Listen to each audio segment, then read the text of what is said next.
81 tahun Indonesia merdeka. Di setiap sudut kota, kemerdekaan terus diperjuangkan melalui kerja nyata dan berdampak bagi masyarakat. Inilah potret pembangunan kota Tasikmalaya yang terus tumbuh dan bergerak maju. Dengan visi Tasikmalaya sebagai kota industri, jasa dan perdagangan yang religius, inovatif, maju dan berkelanjutan.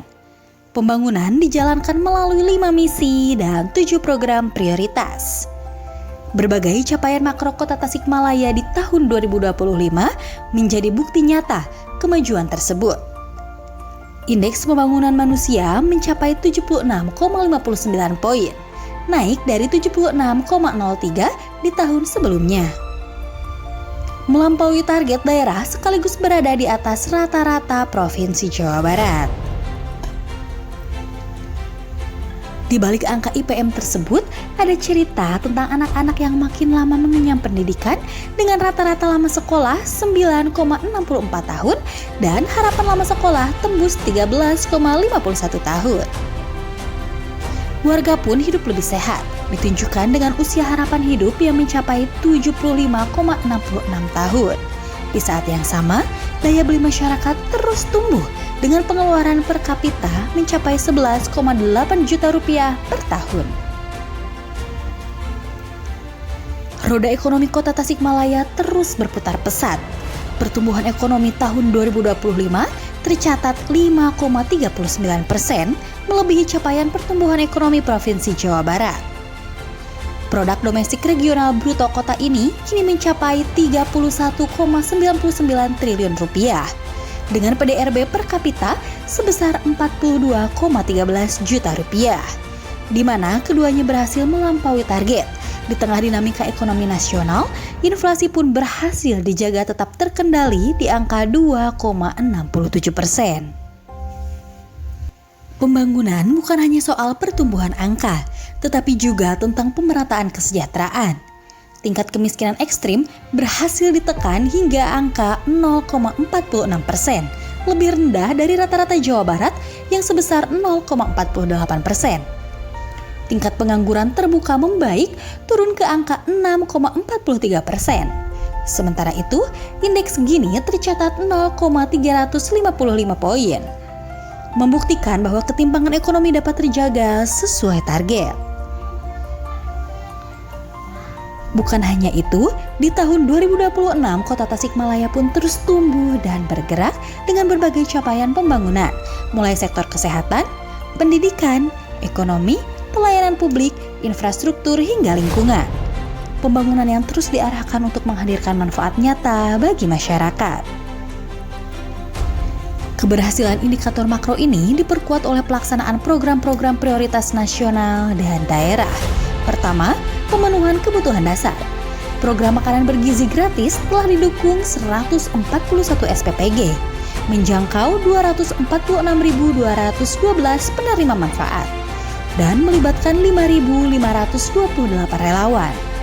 Program ini mendukung percepatan penurunan stunting sekaligus menggerakkan rantai pasok lokal dari petani, peternak, pedagang, UMKM hingga koperasi.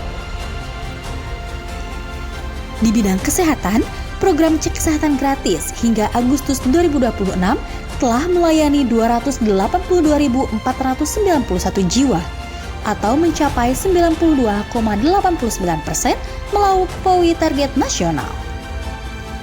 Melalui Tasik Gemas, pemenuhan gizi telah menjangkau 39.755 orang atau sebesar 65,14%.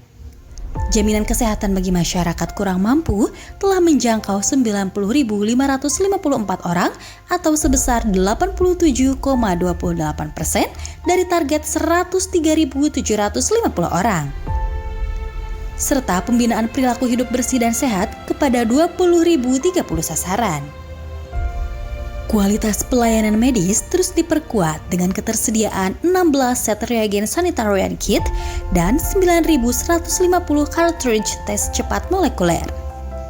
Selain itu, pendampingan intensif diberikan kepada 21.661 keluarga rawan stunting. Di sektor pendidikan, program Tasik Pintar hadir memperluas akses pendidikan. Sekolah Rakyat Terintegrasi 41 telah beroperasi sejak Agustus 2025 dengan 62 siswa dalam 3 rombongan belajar jenjang SD dan SMP. Untuk tahun ajaran 2026-2027 disiapkan alokasi bagi 60 siswa baru, terdiri dari 30 siswa SD dan 30 siswa SMP. Bantuan pendidikan disalurkan kepada 422 siswa SD dan 462 siswa SMP dari keluarga kurang mampu serta siswa tahfiz. Sebanyak 850 peserta didik TK kurang mampu juga menerima bantuan. Melalui gerakan penanganan anak tidak sekolah, sebanyak 2.800 anak kini berhasil kembali mengakses pendidikan. Menguatkan ekonomi dari akar rumput. Program Tasik Plak mendampingi pengembangan budidaya bagi 38 kelompok perikanan, 57 kelompok peternakan, dan 13 kelompok tani. Kawasan Rumah Pangan Lestari dikembangkan pada 13 kelompok, disertai pelatihan budidaya perikanan bagi 40 orang. Menjaga pasokan dan stabilitas harga pangan, Gerakan Pangan Murah digelar sebanyak 30 kali sepanjang tahun 2026 melalui kolaborasi APBD Kota, APBD Provinsi, APBN, dan Bank Indonesia. Pada sektor industri kreatif dan kerajinan, sebanyak 200 peserta telah mendapatkan pelatihan keterampilan, mulai dari makanan olahan, konveksi, bordir, batik, payung gelis, alas kaki, hingga pemanfaatan limbah tembakau.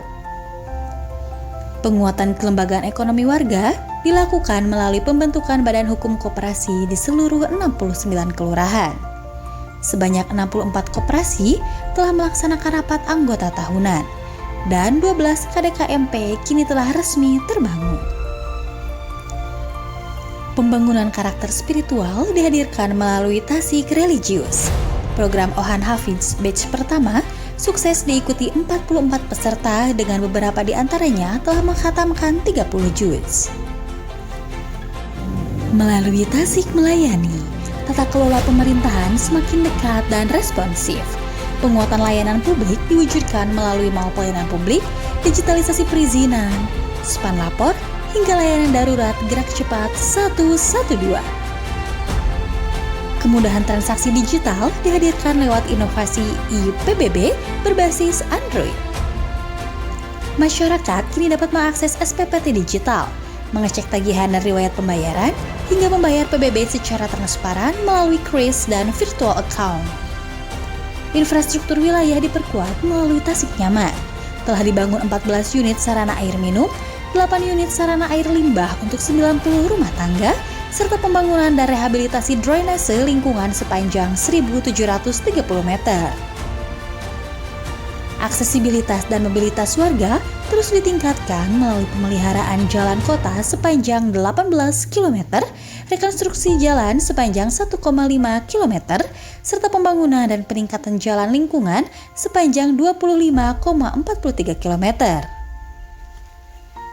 Pada bidang perumahan rakyat, 27 unit rumah tidak layak huni telah selesai direhabilitasi dari target 65 unit, didukung alokasi 827 unit BSPS untuk meningkatkan kualitas hunian masyarakat berpenghasilan rendah.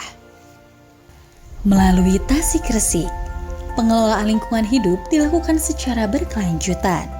Target penanganan sampah mencapai 86.321,70 ton per tahun, yang didorong oleh pembinaan 73 kelompok bank sampah, TPS 3R, dan program Kampung Iklim.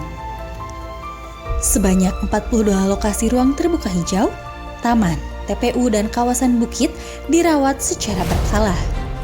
Pengawasan lingkungan hidup pun diperkuat, termasuk penerapan sistem controlled landfill di tempat pemrosesan akhir sampah. 246.212 penerima manfaat, 282.491 jiwa terlayani kesehatan, 2.800 anak kembali bersekolah, 69 kelurahan diperkuat koperasinya, 25,43 km jalan lingkungan dibangun, serta 42 lokasi ruang kota dipelihara. Angka-angka ini bukan sekedar statistik di atas kertas. Di balik setiap angka, ada warga yang terlayani, anak yang meraih cita-cita, usaha yang berkembang, jalan yang dibangun, dan lingkungan yang dijaga. Pembangunan adalah hasil kerjasama antara pemerintah, masyarakat, dunia usaha, akademisi, ulama, komunitas, media, dan seluruh warga kota Tasikmalaya. Perjalanan ini terus berlanjut. Tantangan ke depan memang tidak mudah. Namun dengan semangat gotong royong dan persatuan, kota Tasikmalaya akan terus melangkah maju. Hari ini kita membangun, besok kita menyiapkan masa depan. Dari Tasikmalaya, kita ambil bagian dalam mewujudkan Indonesia yang berdaulat, adil, dan makmur menuju Indonesia Emas 2045. Selamat hari ulang tahun kemerdekaan Republik Indonesia yang ke-81. Dirgahayu Republik Indonesia, merdeka!